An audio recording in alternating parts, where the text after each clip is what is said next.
वृक्ष के नीचे ठंडी हवा चलती है, सुदामा की नींद लग जाती है। इतने में वो द्वारकाधीश पहुंच द्वारकापुरी में पाके आश्चर्यचकित होते हैं। लेकिन आश्चर्य की बात क्या, दोस्तों उनका भगवान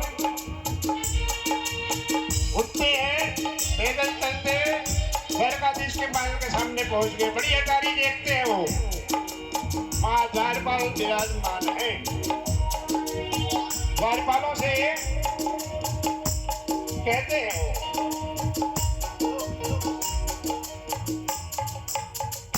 अरे द्वारपालों कन्हैया से कह दो, अरे द्वारपालों कन्हैया से कह दो।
द्वार में खड़े सुदामा नाम का एक ब्राह्मण आया है। शीश पगा न जगा तन में प्रभु जाने को आई बस के ग्राम।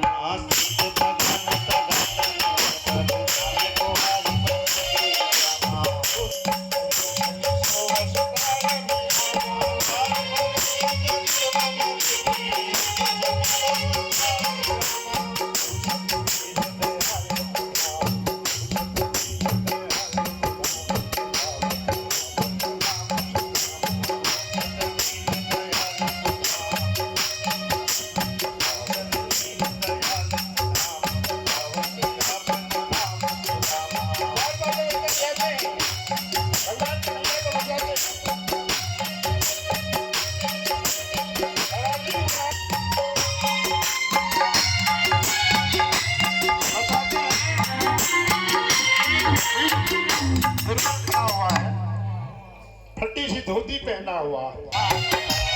मेरा मेरा बाल सखा, मेरा क्या कहा द्वारपाल, क्या कहा द्वारपाल, सुदामा आया है। मेरा बाल सखा, मेरा मित्र सुदामा, सुदामा, मेरे मित्र, मेरे बाल सखा सुदामा, सुदामा। किधर गया मेरा सुदामा? कहाँ गया मेरा सुदामा? आप लोगों ने देखा सुदामा को? कहाँ गया मेरा सुदामा? सुदामा, सुदामा,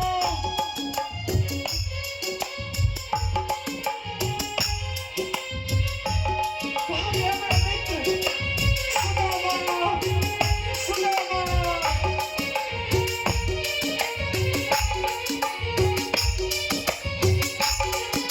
मेरे मित्र, मेरे बाल सखा सुदामा, सुदामा।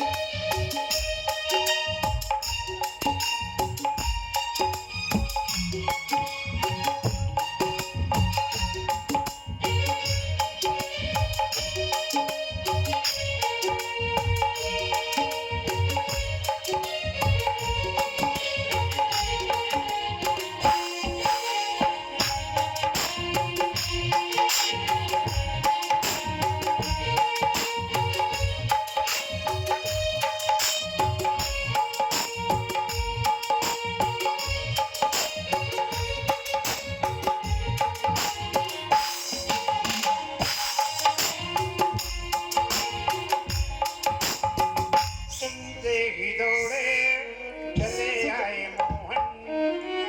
सुदामा, मेरे बाल सखा, मेरे मित्र सुदामा,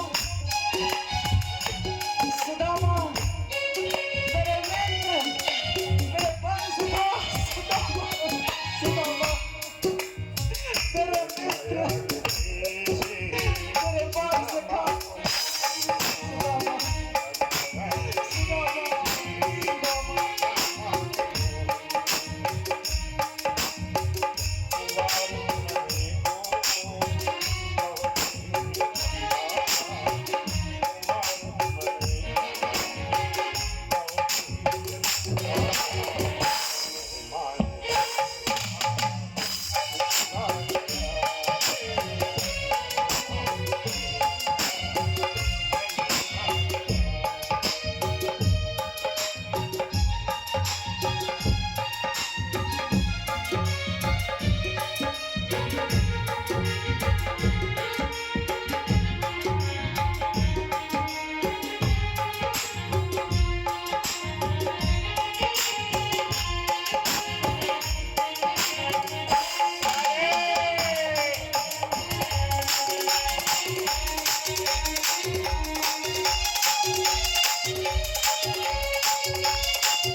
अब भी याद सुदामा, मैं तुम्हें कैसे भूल सकता हूँ?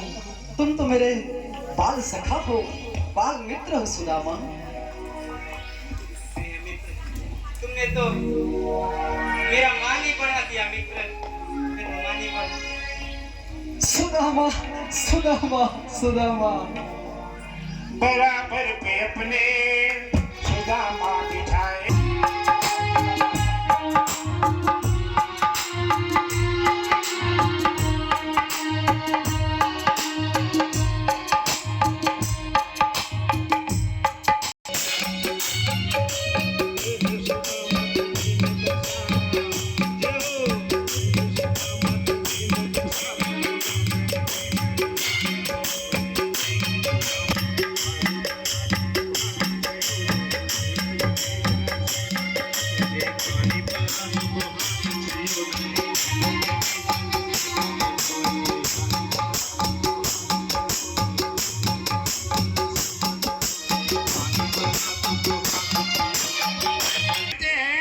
सुदामा की हालत देख करके सारे संसार को रुलाने वाला भगवान की आंखों में इतने आंसू निकले, इतने रोया भगवान की कभी रोए नहीं थे वो।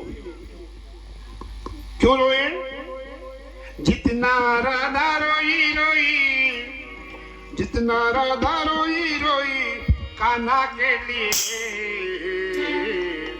कान्हा उतना रोया रोया है सुदामा के लिए।